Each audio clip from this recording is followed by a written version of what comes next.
સમુદ્ર ફેંકો મને સામડા હવે માર્ગ મળે નહીં ક્યાંય નહીં ક્યાંય સમુદ્ર ફેંકો મને સામડા હવે માર્ગ મળે નહીં ક્યાંય વેલી કરો ને પ્રભુ મારી વાર હું મારા દ્વારે કાના વેલી કરો ને પ્રભુ મારી વાર હો મારા દ્વારિકાના આજ પાપી રે પૂજા રે પ્રભુ મને સમુદર ફેંકો રાખજો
રાખજો કે આજે તમારી વારે દ્વારકાનો ધણી કાળીઓ ઠાકર આવે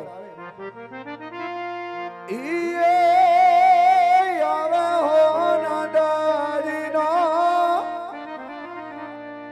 એ લાલો કનૈયો આવે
જોજો રે લાડીલા ઈમ તો ને હારી નો જાતા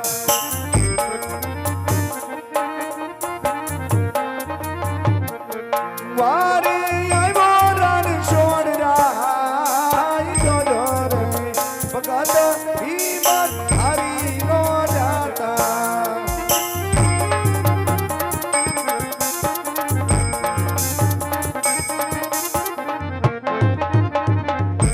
યાદ કરિયા સમુંદર સોનાની દ્વારિકા સોવા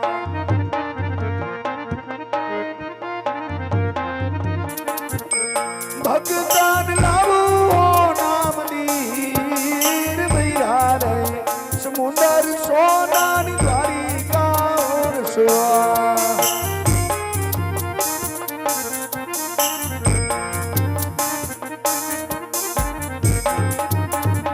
યાદ જમાણો હાથ જાની લાડીલાન કરતા કરો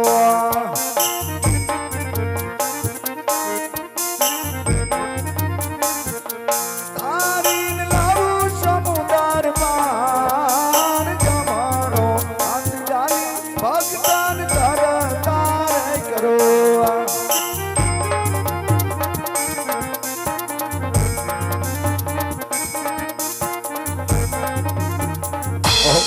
કે અત્યારે મારા લાડીલા ને પ્રેમી ભગત એવા પોકરણગઢના મહારાજ જવાન ઘર સમુદ્ર ને અંદર ડૂબવા લાગ્યા સમુદ્ર વલોય વલોય સાવ થાકી ગયા હોય તો હાલ ભર્યા સમુદ્ર સોનાની નગરી વસાવ એટલું જ નહીં જમણો હાથ આપી મારા ભગતને તારતા કરી આજ મારી દ્વારકાનો એને માર્ગ બતાવું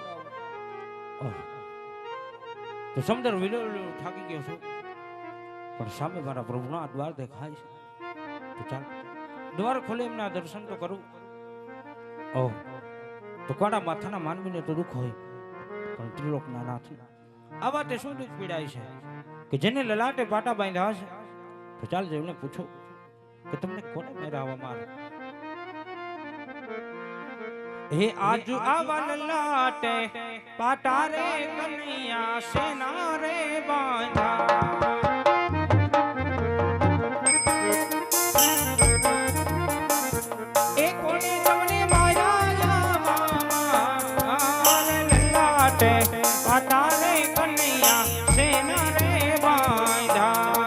સાંભળો હો ભગત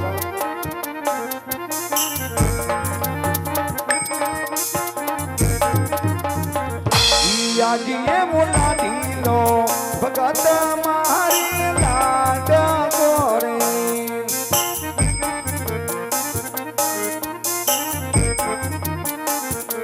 આમિયો લાડુ દરવાન કાજ લાડુ ના મારવાતી રામના તુજા અજમાન રાય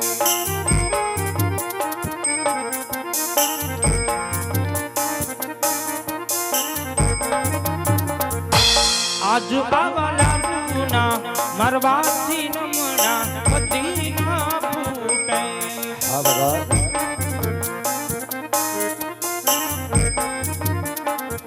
એ જુઠડાના બોલો તારી ગાનાના આ તું લાડુના મરવાથી લાલ પતિ ના ફૂટે સત્યને સાંભળજો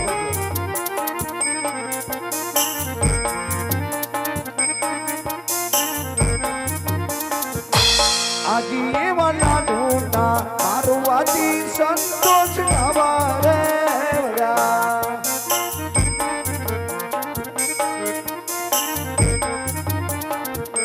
સુટ્ટા માર જારી કેરા માર જારી રે લાડુવાથી રામના તુજા અજમલ રાય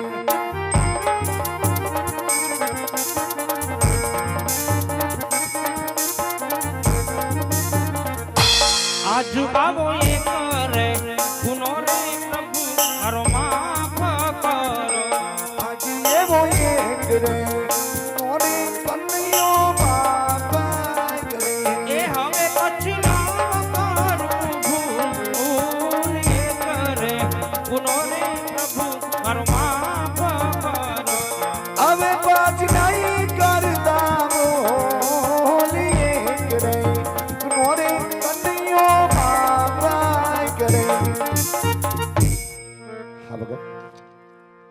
ભગતને માટે કોઈ ગુના ન હોય, ભગતની કોઈ ભૂલ ના હોય. માટે કહો ભગત, આ પોકરણ ગઢજેવી ગીધર આ છોડી આ જંગલ જંગલ ભટકી આ સમુદ્ર વલોવી કન્યાના દ્વાર સુધી આવવાના મને કારણ બતાવો. હા પ્રભુ, આપ તો બધું જાણો છો વાલા, કઈ મારી કસોટી કરો છો પ્રભુ. હા ભગત, બધું જાણવા છતાં આજ આપના શ્રી મુક્તિ સાંભળવા માંગુ છો. હા પ્રભુ, જો મારા મુખેથી સાંભળવા માંગતા હોય ને વાલા તો સાંભળો પ્રભુ, કે એક સ્વાર્થ ને એક પરમાર્થ ને કારણે હું અહીં સુધી આવ્યો છું પ્રભુ. ભગત, આમાં મને કઈ સમજણ ના પડે, માટે વિગતવાર વાત કરો કે કયું તમારું સ્વાર્થ અને કયું તમારું પરમાર્થ. હા પ્રભુ, તો સ્વાર્થ કહેતા હું પાપી પેટે વાંચ્યું છું પ્રભુ, અને પરમાર્થ કહેતા કહેવાનું શું થાય? હા પ્રભુ, પરમાર્થ કહેતા કે બાર બાર ગામ સુધી ભેરવા નામનો રાક્ષસ હાહાકાર મચાવે છે પ્રભુ. હા લાડીલા, જાનો કઈ ઉપાય થાય એમ હોય તો કયો, નકર મને અષ્ટામુખી જવાની રજા આપો પ્રભુ, જવાની રજા આપો. ઉદાસ ન થાજો ભક્તરાજ, આજ મારી સોનાની નગરી સુધી વધાર્યા છે, તો આજ કનૈયો તમને નિરાશ થઈ નહીં જવા દે હો. માટે લ્યો ભગત, આજ કનૈયો અમર ડાલીના પુષ્પ આપે કે આ પુષ્પ અને પારાની અંદર બદરાવી નર નારી મળી તનમર નથી 9 માસ સેવા કરજો. મારાથી મોટા હળધારી બળરામ આપની ઘેર પુત્ર તરીકે અવતાર ધારણ કરશે. હા પ્રભુ, આપે મને અમર ડાલ્યું ને એક પુષ્પ તો આપ્યું, પણ પ્રભુ કહેવતમાં કીધું છે શું કીધું છે? કે 100 રૂપિયા વાળા ન કહેવાય પ્રભુ, એમ કે દીકરી પણ દીકરા વાળા ન કહેવાય. જાણું છું ભગત.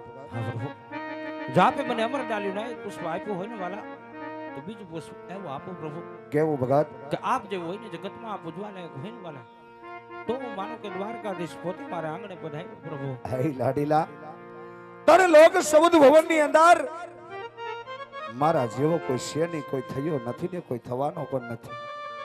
પણ આજ શું માગી રહ્યાનું તમને ભાન છે કે આજ ત્રિલોકનો અધિપતિ અખિલ બ્રહ્માંડનો માલિક કારિયા ઠાકરને તમારો દીકરો બનાવવા માંગો છો ભગત? હા પ્રભુ, પણ હે ભગત, જો કારિયા ઠાકરને દીકરો બનાવો હોય ને તો પહેલા મને જમણા હાથનું એક વચન આપો ભગત. હા પ્રભુ, મારું તમને વચન છે વાલા. હા તો સાંભળજો ભગત, કે જ્યારે હું આપના રંગમહેલની અંદર અવતાર ધારણ કરો, જે હરખ જે ખુશી તમારા મુખ પર હોય ને, ઈ જ હરખ ઈ જ ખુશી જ્યારે મારી 54 વર્ષની લીલા પૂર્ણ કરી, જ્યારે હું સમાધિએ સીધાવું ને ત્યારે જતી સતી ગદગંગા સંતો મહંતો અને દોનો નવ દંપતીએ છોડે શણગાર સજી મને સમાધિ સુધી જવાની હસ્તામુખ્ય વિદાય આપો છે. હા પ્રભુ, મારું તમને વચન છે વાલા. હા તો ભગત, આજ કનૈયો તમારી ભક્તિથી પ્રસન્ન છે, માટે લ્યો આજ કનૈયો અમર ડાલીનું બીજું પણ એવું જ પુષ્પ આપે કે આ પુષ્પ અને પારાની અંદર બદરાવી નર નારી મળી તનમન ધનથી 9 માસ સેવા કરજો. અખિલ બ્રહ્માંડનો માલિક ત્રિલોકનો અધિપતિ કારિયા ઠાકરનો અંશ અવતાર આપના રંગમહેલની અંદર થશે હો ભગત. હા પ્રભુ, આપે મને અમરડાલીના બબે પુષ્પ તો આપ્યા, પણ પ્રભુ હા ભગત, આપે મને અમરડાલીનું પેલું પુષ્પ આપ્યું એ બાળકનો જન્મ થાય એમનું નામ મારે શું રાખવું પ્રભુ? ભગત, અમર ડાલીને જે પહેલું પુષ્પ આપ્યું બાળકનો જન્મ થાય એમના નામ વિરમદેવજી રાખજો. આવી અને તમારા વાંજિયાના મેના ભાંગે ભગત. હા પ્રભુ, તો પછી અમરડાલીનું બીજું પુષ્પ આપ્યું એ બાળકનો જન્મ થાય એમનું નામ શું રાખવું? હા ભગત, જ્યારે મારો અંશ અવતાર આપના રંગમહેલની અંદર થાય ને ત્યારે એમના નામ રામદેવ રાખજો.